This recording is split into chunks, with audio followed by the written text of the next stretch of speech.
Hi, my name is Emmy and welcome back to my channel. Today we're recapping chapter 12 of Cold Front, the Winter Soldier. We are not in my normal space because I have to talk about this right now. I just finished the chapter and I usually sleep on it and then talk about it the next day. I can't. I have to talk about this right now. So we left off in chapter 11 with Bucky and Gimlet having like this moment, right? And they're dancing and it's finally like a reprieve from all the craziness of their lives. So they're both awakened by the bartender telling them, like, there's a car for you. Get up, clean up your mess, and then let's go. And Gimlet makes a joke like, like, us cleaning, really? Like, what's it gonna do for you? Nothing. So, they get into this car, and immediately Bucky is, like, in his mind, and he's like, this dude did not, like, we just got into a car with a stranger. Like, he didn't ask for no ID. He didn't ask me about the Isle of Wight or Wit, like nothing. So how do we know like this guy isn't gonna drive us to our death, right? So Bucky asks the driver, like, are you with Mr. Yesterday? And the driver nods and he's like, do you need to see the card that he gave me or anything? And the driver is just like, no. So then Gimlet starts to ask Bucky questions like, who is Mr. Yesterday? Who like is this man? And Bucky's like, he recruited me back in Virginia. She's like, is he like your boss? Whatever. And he's like, yeah, in like a sense. As they're talking, the driver cuts them off and says, I think it's best. The driver interrupted and they both jumped. His voice was resonant and deep. If you do not discuss the details of your assignment. So then Bucky is like having this like epiphany for like most of the chapter. Like Gimlet kind of turns away and she's like leaning against the car window, and Bucky is like, I want to touch her, and like we had such a moment, and like I just want to like So then Gimlet tells him, I'm gonna give you my address so you can write love letters to me. She says, something I can show to all my school chums to make them jealous of my American GI beau. Boo. Bucky's like, oh, so I'm your boo now. And he's like taking it for real. Gimlet's not for real.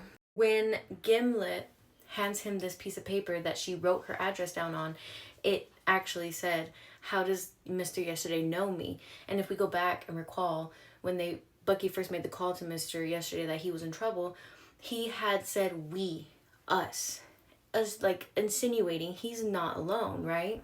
And he's like, that's how he knows you. He doesn't know anything about you.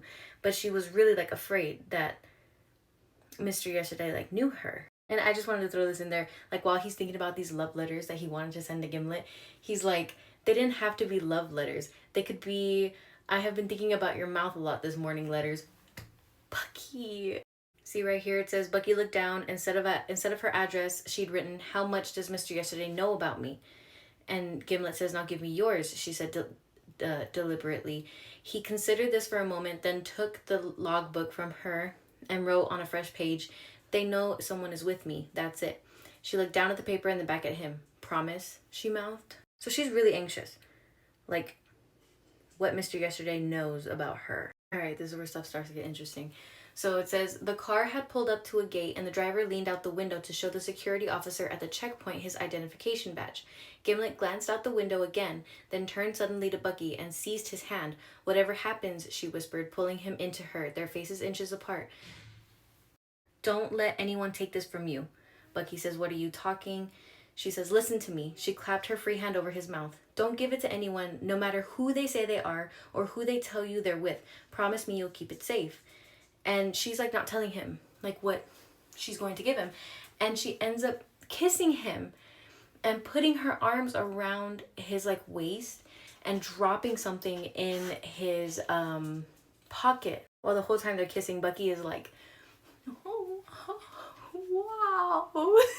He was saying that, and I say this, I'll tell you, he was saying that he liked how she, because she was pretty and ornery and taught him how to play chess, and they had danced, and she hadn't blushed when he teased her. Instead, she teased him back. It didn't matter if they ever saw each other again. She was kissing him, and he cupped his hand at the back of her neck and kissed her in return.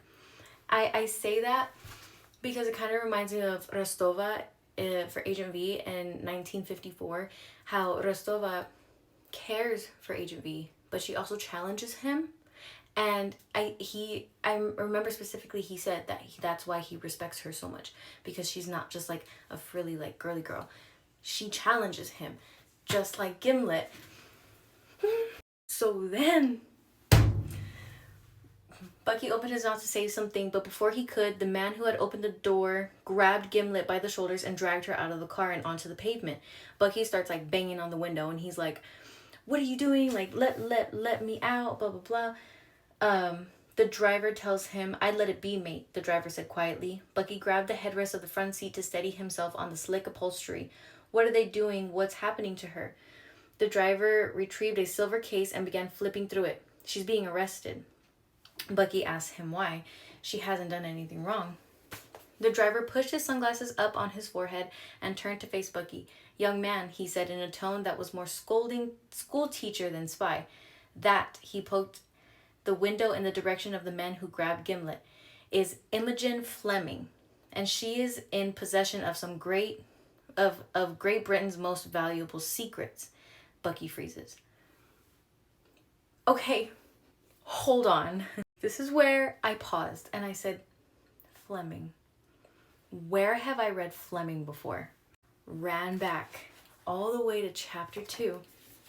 Remember, when he's talking to Kaprov in chapter 2, he's having like moments, right? He hasn't been white for a while.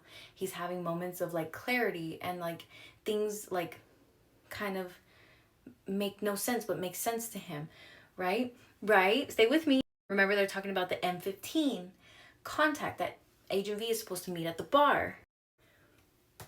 There is no before, Agent. There is only now. There is only this work.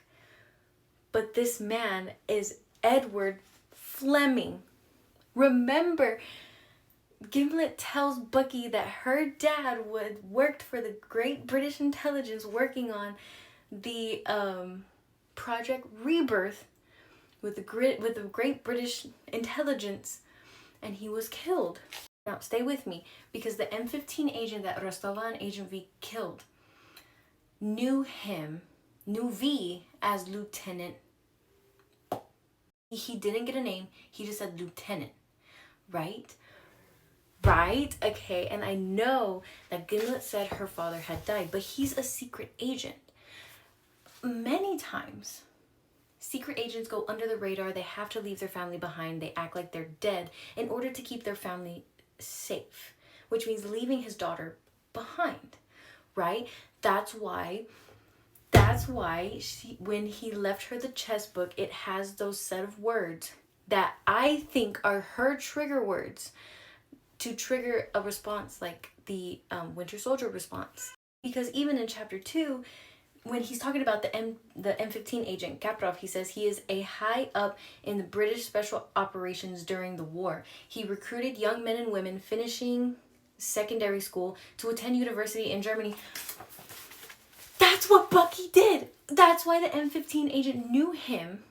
We don't know Bucky's rank when he was in the British Special Ops. We knew he was Sergeant Barnes in the army. That's completely different. Maybe hearing all that triggered something in Agent V's mind, and he knew Edward Fleming because of Imogen Fleming, who is his daughter.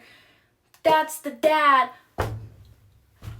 So to end the chapter, Bucky sticks his hand in the pocket that Gimlet had put something in, and it was the book, the chess book, with the words that she couldn't decipher, that when he said them made her basically give a mission report the way the Winter Soldier would have done. Like, that's why they want her. That's why she said, keep it safe. She knows something. She knows a lot more than she let Bucky, like, know that she knew. This chapter was so freaking short, but so impactful. Oh my god. You need to read this book.